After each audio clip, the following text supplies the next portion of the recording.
मला अजिबात वाटलं नव्हतं की माझी ओव्हर ऍक्टिंग ना मला एवढी महागात पडेल. कारण मी प्रत्येक वेळेस ना केस सोडूनच व्हिडिओमध्ये येत होते, केस बांधतच नव्हते.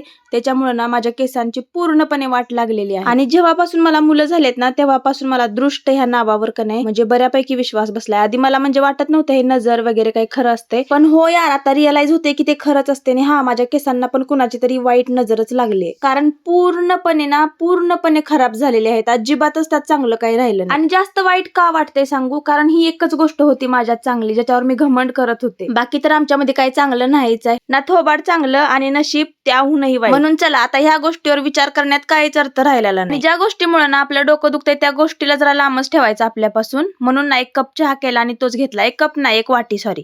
आणि हो चहानच माझं जास्त डोकं दुखतंय म्हणून ना मी चहा प्यायचं सोडून दिलं होतं एक टायमिंगचा, आणि त्याच्या बदल्यात ना मी सकाळीच 2 वाट्या चहा जास्त पित असते. आता हे जर माझ्या नवऱ्यानं ऐकलं ना मला लय शिव्या पडणार, कारण मी ना त्यांना लय शानपणानं सांगितलं होतं की मी चहा बंद केला आणि मला वाटत होतं त्यांनी पण चहा बंद करावा. पण इथं माझंच मी स्वतःच ऐकत नाही म्हणल्यावर ते माझं कसं ऐकतील हे मी विसरूनच गेले होते.